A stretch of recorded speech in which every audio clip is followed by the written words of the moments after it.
Ohio State quarterback Will Howard must make a statement against Oregon to help his 2025 NFL draft stock. We're going to discuss this and more coming up next.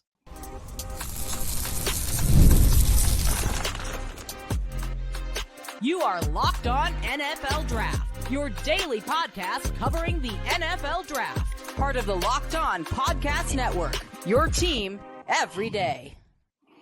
What's up, Locked On family? Welcome back to the Locked On NFL Draft Podcast, your daily podcast covering your favorite draft prospects, part of the Locked On Podcast Network, your team every day. I'm your boy, Damian Parson. You can find and follow me on X at DP_NFL. I'm a senior draft analyst, and thank you for making Locked On NFL Draft your first listen today and every day. Shout out for being our every days. You know, I got to kick the intro to Mr. LSU himself, Keith Sanchez. You can find and follow him on X at The Talent Code. Can you talk to him, baby? What's up, Locked On family? Let's get locked in. This is Keith Sanchez, 2019 national champ, man, and the other side to this dynamic duo that we like to call the Locked On NFL Draft Podcast, where we bring you championship level content each and every single day. Listen, I want to start this podcast off by saying shout out to our everydayers. Thank you for tapping in with us each and every single day. Every listen is greatly appreciated here over at Locked On DP. Week 7 of college football. This may be the best college football weekend we've had in a while, probably since, of the season. I'm going to say that. We have some big-time matchups. We have Ohio State versus Oregon. We got LSU versus Ole Miss. We have Texas versus Oklahoma, and that's just the top headline games, right? And there's a lot of other games, conference matchups that we're going to get into. And so what we got to do, we got to pick the prospect that needs to make a statement, right? We're going to talk about the second-tier prospects, and we're going to talk about those sleeper guys, all guys that need to have a great impact, one, to elevate their draft stock, and two, to help their team win the game. DP, I'm excited, man. We got good college football. Let's get this conversation started. Today's episode is brought to you by FanDuel. Place your first $5 bet and you'll get started with $200 back in bonus bets guaranteed. Visit FanDuel.com to get started.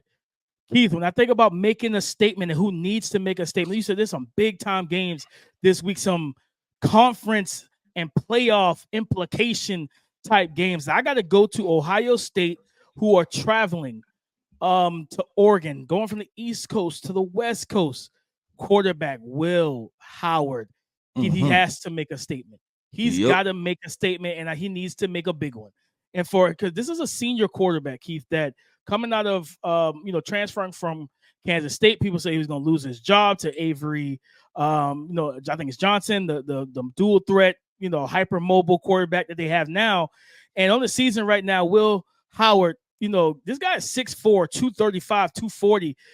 Some people, look at him and say, man, like he has every bit of the look and physical tools that you want in a potential franchise quarterback. He's thrown for 1,248 yards passing, 12 passing touchdowns, 3 interceptions, but he's also added 4 rushing touchdowns because he is a mobile quarterback with plus level athleticism. His big arm needs to make like those type of game, not I don't want to say game changing, but game altering in a sense plays when against this coverage.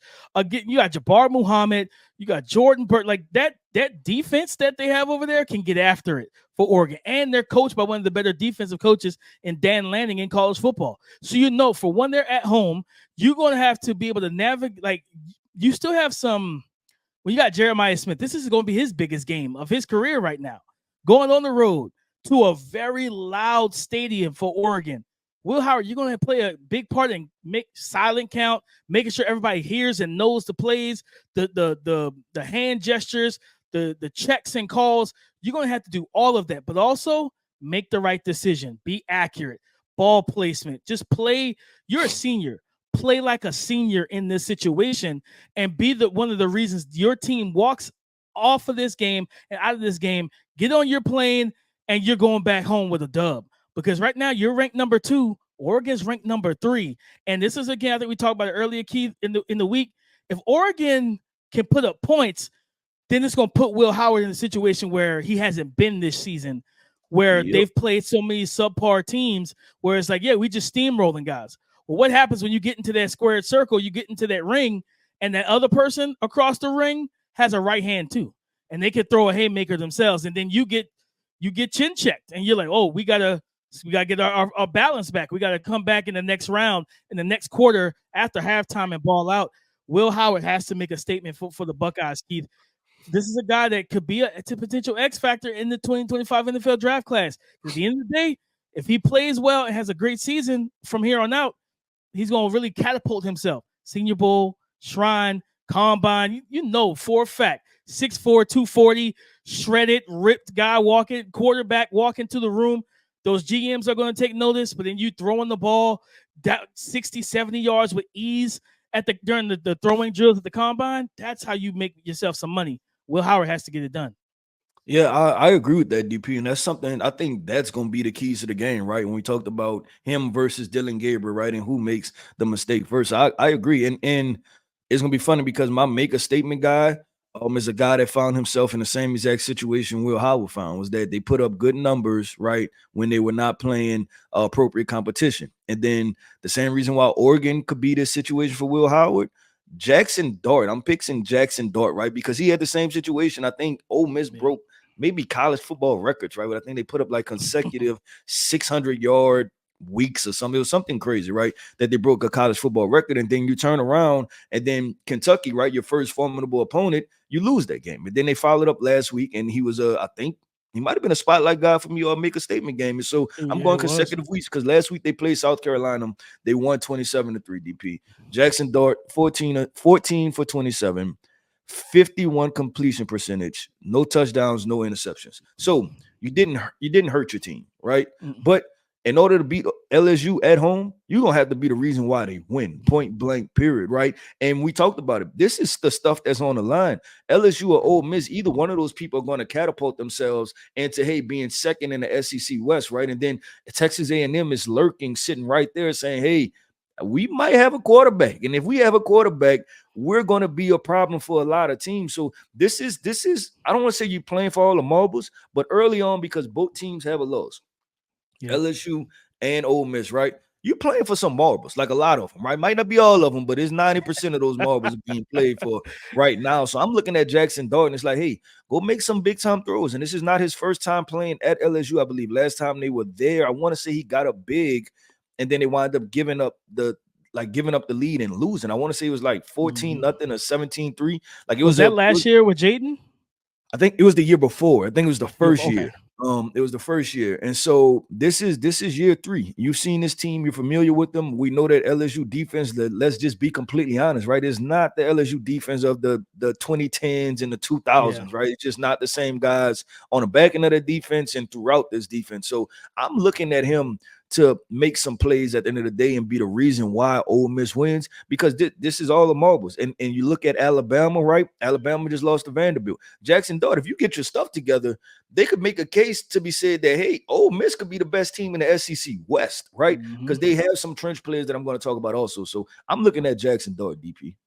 No, I'm with you, Keith. You know, right now when you look at the standings, Ole Miss is 9.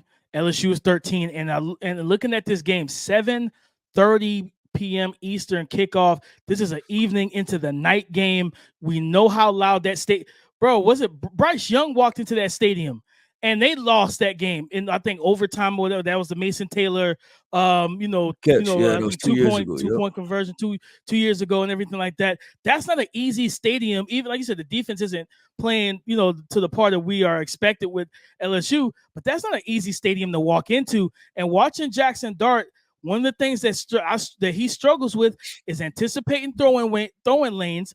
There's throws he turns down. You know what I mean? He holds the ball in the pocket. He holds onto the football. He just, this is a guy that needs to see it to throw it. And if Garrett Nussmeier goes out there and puts up the points that we know him, Kyron Lacey, and Mason Taylor in this offense can put up, Keith, Jackson Dart's going to be in a situation where it's not a if, but when it's not a win, but if you make a mistake, and it's going to be, I'm in a shootout now. And I don't know if he's the type of quarterback that truly is equipped to play in that tightly contested shootout, not a 13-20 game, but a 35-38, a 40-43, where every drive is important.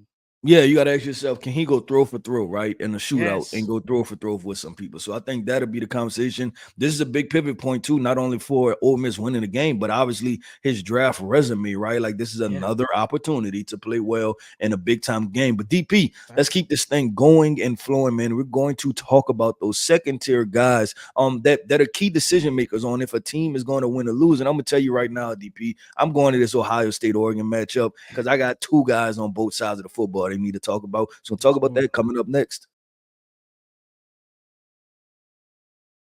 With Robinhood Gold, you don't need a silver spoon to eat up the financial favors of the 1%. Robinhood Gold allows others to get the rates and perks usually reserved for the high society. Now, the resourceful individual with Robinhood Gold can earn the very liberal rate of 4.5% APY on uninvested cash, receive unlimited 1% deposit bonuses, and be rewarded with a handsome 3% retirement boost on an IRA account. Robinhood Gold provides the privileges of a high net worth for any net worth. These generous benefits are now available for only $5 a month.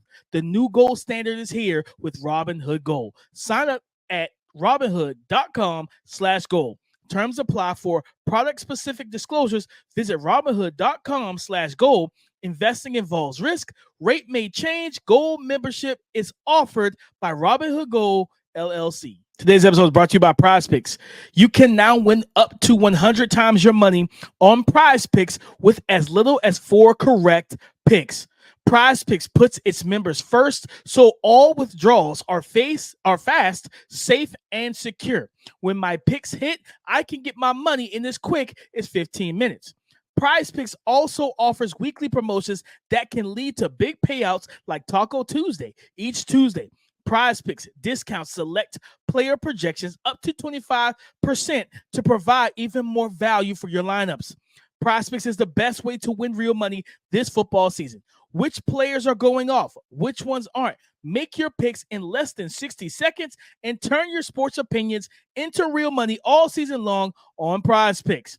Guys, download the app today and use the code LOCKEDONNFL to get $50 instantly after you play your first $5 lineup. Again, download the app today. Use the code LOCKEDONNFL to get $50 instantly after you play your first $5 lineup.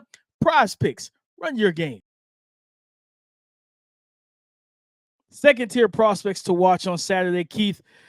I'm gonna go to that Texas OU game, and I'm going to offense. You talked about Quinn Ewers yesterday as a prospect spotlight, Keith, on yesterday's pod. I'm going to his wide receiver, Isaiah Bond. I think this is the moment we need to see 007.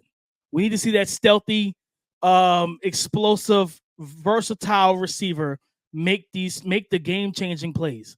Against Billy Bowman, you got Danny Stutzman. That OU defense is good, man. Like they get after it, they can cover. Woody Washington, underrated corner as well. Like they have NFL caliber defenders, and they're going to they're playing in a scheme that I expect them to try and keep two safeties over top and keep you guys under wraps, make you dink and dunk. What they say, a death by 1,000 cuts. But when you have a guy that plays the way Isaiah Bond plays with his skill set, yeah, that one cut could be a gash, Keith. It could be a 5-yard slant that turns into a 50-yard catch and run. And instead of just having a paper cut, now you got a whole gash that you need to get the stitches for. Isaiah Bond, this is a big opportunity for him to go out here and ball out, man. Especially you got your quarterback back. You guys have had a good sync. You've been in sync so far this season when he played. I think he's done well with Arch as well. But this is a second-tier wide receiver, again, in the wide receiver class where we truly don't know what we don't know outside of the top 2 to 3. So we need somebody else to just step up and say, listen, I'm him. I'm that next guy. And not just for us as evaluators, but tell these NFL teams you want to spend the first and second round pick on me because I can make the plays in big games. Yeah, I like that call out, DP, because he's definitely a guy that a lot of people had highlighted, right, walking into the season. And just so far, it's been, I think okay is appropriate word, Yeah. right? It's been okay. Like it hasn't been great and it hasn't been bad either. It's been okay. So that's definitely a guy to look for. And then we talked about Quinn Ewers yesterday, I believe, right on yesterday's episode. Him having that target, right, to throw the football to, him uncovering, him saying, hey, look, the whole Alabama situation, that wasn't me, right? I could ball. Like, I could flat out play football over here. So, DP, I told you I was going to the Oregon-Ohio State game. I got 2 players, cornerbacks, Ohio State, Denzel Burke, David Mm. Igosin. I want to make sure I'm pronouncing that right. Yeah, that's I have not practiced that one yet. I haven't practiced that one yet. Igbinosin. But moral of the point, right, is that Denzel Burke, Davison, Ogbenison, both are one of the better cornerbacks in this class, right? They flip flop whether they're cornerback 3, cornerback 5, somewhere in there, right? But Yeah. I feel like both of those guys are top 100 prospects. You're going against Evan Stewart, you're going against Tez Johnson, right? What I want to be able to do if I'm the defensive coordinator, hey, I want to play man on the outside. Let's just lock up. Let's roll, right? And if this is the Ohio State that we know to be Ohio State, one of those blue blood programs. We talked about Alabama. We talked about Georgia, right? Where they like defensive backs. Well, Ohio State is supposed to have the best defense, well, one of the best defensive back tandems. You should be able to go play man on the back end, right? And neither Evan Stewart or Tez Johnson are very big wide receivers, right? So I want to see fluid hips. I want to see you play man. I want to see you be able to just follow those guys, whether they go in motion or go in stack sets, things like that, and pitch a shutout. Make it very difficult for Dylan Gabriel, right? Force him into making difficult throws and then making mistakes with the football. So I'm looking at those 2 guys, and even on the opposing side, right? Looking at the wide receivers. What are you guys going to do, right? It's a lot of hype, it's a lot of noise. What are y'all going to do against corners that's going to play in y'all face and make y'all make plays? So I'm excited to see just that combination, and it's like basically like 2 one-on-ones, right? At the same time going on every single play. I'm excited to see that. No, 100%. And I like that because that's that defense for Ohio State is littered, like loaded with NFL talent. At corner, JT Tuimoloau, Jack Sawyer, like you talk about, and this Tyleik is Williams. Tyleik Williams, like that's gonna make or break that game. Because even though Oregon's at home, Keith, their offensive line has not played great all season. They're 2 tackles who people had a lot of optimism and hope for, and because they're talented guys, right? You're not going against the best pass rush duo that you probably will see outside of the Michigan game.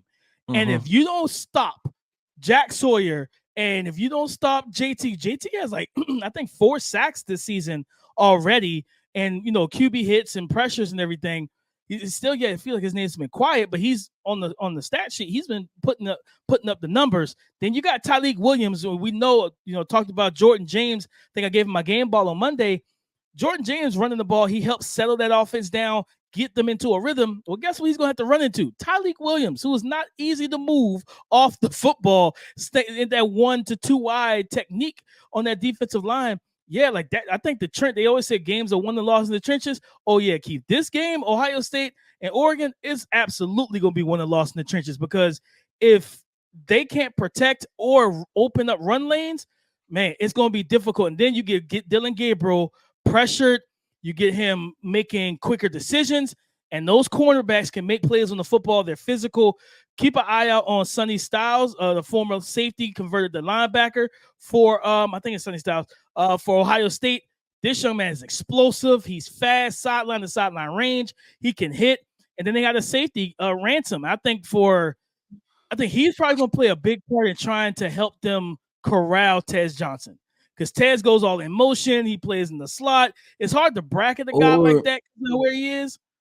Yep, I was about to say or Terrence Ferguson, right? The big tight end for Oregon, being able to play matchup with him, right? Like if they decide to go man, like, hey, Lathan, that's your guy, right? And Lathan is not a small guy. I think he's probably about 6'1". So experienced guy. He obviously been paying attention to draft circles. His name has been circulating for probably maybe 2 to 3 years now. This might be the 3rd year that his name is coming up. So DP, I like that name call too, just as far as guys to pay attention to. Real quick, I'm gonna go to this LSU Ole Miss matchup. Walter Nolan, I brought his name up again. I'm gonna bring his name up one more time, right? I went back and watched him yesterday, a couple of days ago, and playing good football. He's playing good football right now, and nobody's talking about Princely and Human Meelan, right? That defensive, the edge rusher, Kyle. I get him confused. There's Kyle Kennard, and that he's at South Carolina, and then there's Jared Ivey. Jared Ivey is the defensive end at Ole Miss. they have a formidable defensive front. You take that combination Yeah. of guys, Jared Ivey being 6'6", 270.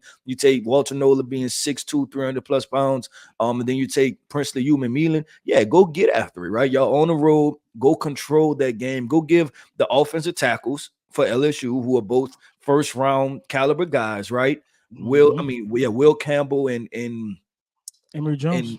and just go do what you have to do, right? And so that's another matchup that I'm really paying attention to, as far as, hey, that's going to be the trenches. That's going to be the battle in the trenches. Let's see who wins that battle. Yeah. No, I like that call out a lot, Keith, because Walter Nolan's been disruptive on the interior defensive line. And like you said, Jared Ivey, Princely, like, yeah, they can get after it. And we know that, we saw what happened when South Carolina was able to find and be able to get pressure on Garrett. He made some questionable decisions, put the ball in harm's way. Can you replicate that if you're Ole Miss's defense? And that's why they used the portal to bring these type of guys in for these type of games, Keith. One final call out for the second tier guys, a wide receiver who he was hurt the first couple weeks of the season, but now he's healthy.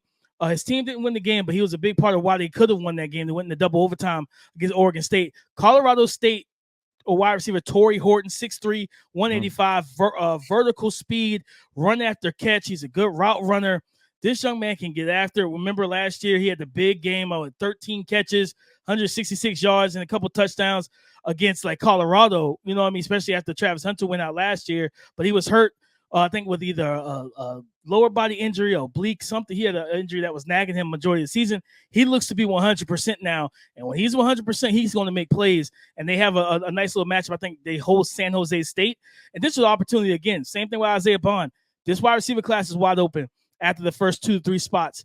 Go out here and make a name for yourself. Go out here and tell these GMs that I'm that type of playmaker that you need into your offense. You want to bring big play. You need somebody that can be consistent and reliable. These are the type of moments that you need to be able to make these plays. Yep, I agree, DP. Let's keep this thing going and flowing. And what are we on to? The sleeper prospects, right? The guys that can play key decision makers in these big time matchups. That there's one matchup, DP, we didn't even talk about yet with heavy implications. We're going to have that conversation coming up next. Today's episode is brought to you by FanDuel. Hey, NFL fans. You can start the season with a big return on FanDuel, America's #1 sportsbook. So when you get a hunch or an urge in the middle of the game, you can check out the latest stats, view live play-by-play, and so much more on the same exact page where you placed your bets. And you talk about placing bets, guys. FanDuel Sportsbook shows the live NFL conference betting odds right now today.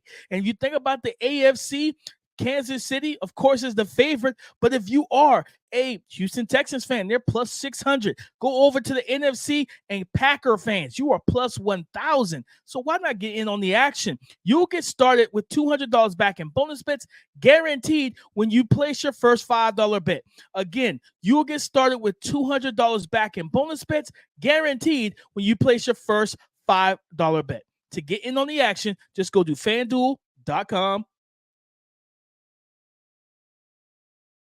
Thank you for making Locked On NFL Draft your first listen today and every day. Shout out for being our everydayers. Keep those sleeper prospects, man. I have to go, I like to take my dives into the deep end where people don't really go, Keith. I don't swim in the shallow area. Isaiah World, 6'8", 310-pound tackle, left tackle from Nevada, Keith. And this is a guy, big, strong. He's moved well. Hasn't given up a sack all season. He's been on my radar since the summer. And I'm looking forward to, again, with this, I think it's just kind of a common theme that there's nothing solidified with most positions in this draft class right now, even offensive line, whether it's Will Campbell, just try ranking guys. Go ahead. Yeah, it's 100%. Try ranking these guys, and you're like, man, I don't know who needs to go where. And Nevada has a big time game. Keith, Oregon State comes to town, 7:30 p.m. Eastern time, and they come into Nevada. And I just think for Isaiah World, this is an opportunity. I believe he's a senior, right? He's played, this is his third or fourth year. I think he's a redshirt junior and senior.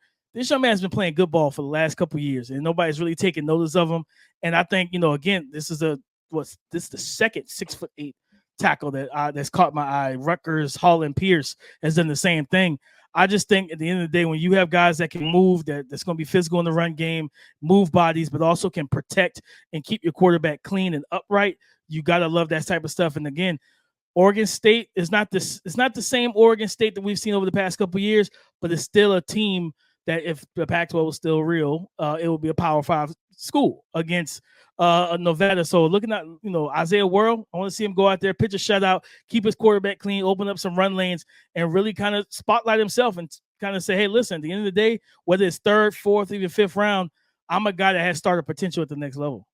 I like that, DP. I'm gonna go with this Penn State at USC matchup, something that we haven't talked about, right? And I'm gonna go with there's quite a few guys. So I just want to really list off some prospects. One, storyline, Miller Moss, right? What are you gonna do, right? USC, y'all in the Big Ten now. You had the loss. You had the loss to Michigan, which was understandable because of the trenches situation, right? But then you had the loss last week to Minnesota, with which nobody could explain off. Right now, you could think that Penn State is probably going to copy paste what Minnesota did last week, right? Run the football, and guess what? Penn State has two running backs, Katron Allen and Nicholas Singleton. I'm looking at Singleton to be able to tote the rock, but also what I'm looking at, DP, would be Drew Aller, right? Drew Aller on the offensive side of the football, see if he can get the job done. You flip to the defensive side of the football for Penn State. Abdul Carter looked like he's starting to get his bearings some, right? UCLA played decent, and then I think the game before he had 2 sacks, I want to believe. So he's starting to turn it up production-wise. But one of the best players that in college football that I think nobody's talking about, the Penn State safety, Kevin Winston.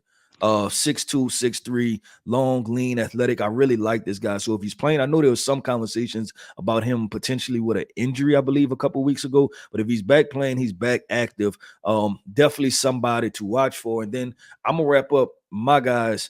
Going to the Colorado-Kansas State game, DP. Kansas State is ranked number 18. They may be leading the Big 12 right now, or maybe like towards the top, right? So I'm looking at Colorado because Colorado is 4-1, I think, at this point, right? With the embarrassing loss against Nebraska, then they came back and won with the Hail Mary and Baylor. Guess what? You're in the conference play now. It's time to stack these wins. You beat UCF, right? Another conference win. Stack these wins. You go beat Kansas State. Now you're really making some noise out there, right? So I'm looking at those wide receivers because I think this is going to come down. Kansas State has the Kansas State offense is Kansas State offense, right? It's like the players interchange, but it's like usually they're pretty good offense, and you're just like, how do they get it done? We don't know, right? Going all the way back to like Colin Klein, right? When he was the quarterback, they just get the job done. It just put up points, right? And they look like they have that type of offense. So with that being the case, I'm looking at Colorado wide receivers, right? Like, hey, go ball out, right? LaJohntay Wester, Will Shepard, right? Jimmy Horn, who I like, an explosive, shifty wide receiver. And then Mr. Do-It-All himself, Travis Hunter, right? And then you got Shador Sanders, who has to play. So I think that can be a sneaky good game to watch, honestly, because it's a lot of implications there, but it's going to be some good matchups that can go on trying to get those Kansas State DBs to run with Colorado's wide receivers. No, 100%. I think, for Colorado, especially you talking about a player to watch in this game, Nakai Hill Green, the linebacker.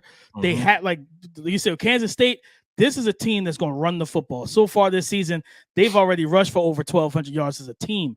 DJ Giddens is a name to watch, Kansas State running back, but also their quarterback has added 44 carries, 321 yards on the ground, and 2 touchdowns. Him and DJ are tied for touchdowns, and this could be a revenge game for Dylan Edwards, who was the jitterbug running back at Colorado last year. So if you think that Kansas State won't try to get him going in the game where he's playing his former team, like you got to be paying attention to that. But yeah, I think like this is an opportunity keys for Colorado to where you say to yourself, if we knock off Kansas State, who's ranked 18th in the country, now we deserve to be ranked next year. We'll be 5-1. We'll knock off a top 20 team. We should be in the top 20 ourselves. And another name to watch in terms of senior defensive lineman, got sleeper guys that he doesn't get a lot of love, but man, he does a dirty work for that defensive line. Chidozie Nwankwo. Like, they call him Dot, DP. That's his nickname, Dot. They call him Dot, baby. 5'11", 290. He has body control. He anchors. He is strong at the point of attack. When you see 5'11", 290, you're not thinking that this is a guy that's going to be stopping and run a lot, but he gets after and he does a good job, Key. So I think he is somebody that absolutely, talking about sleeper, Yeah, he's somebody that could absolutely play a big part in this team, because if they can stop the run the way they were able to against UCF and make Avery Johnson throw, I think that's when you get your best chance to win this game. Yep, I agree, DP. Like we said, that's another good matchup to look out for. But DP, that wraps up another episode, man, of the Locked On NFL Draft Podcast. I want to end this podcast off by saying, shout out to our everydayers. Thank you for tapping in with us each and every single day. Listen, man, I am Keith Sanchez. You can find me on X at The Talent Code. That right there is my guy, my co-host, Mr. Damian Parson. You can find him on X at DP_NFL. Like we like to say, man, y'all come talk to us because we like to talk back. Go subscribe and follow for free on YouTube or wherever you listen to podcasts to get the latest episode as soon as it is available. Thank you for making Locked On NFL Draft your first listen today and every day. Shout out for being our everydayers, guys. Monday, you already know, we will be back with more coverage from week 7 of college football all next week. So come and join the conversation again tomorrow on the Locked On Podcast Network, your team every day.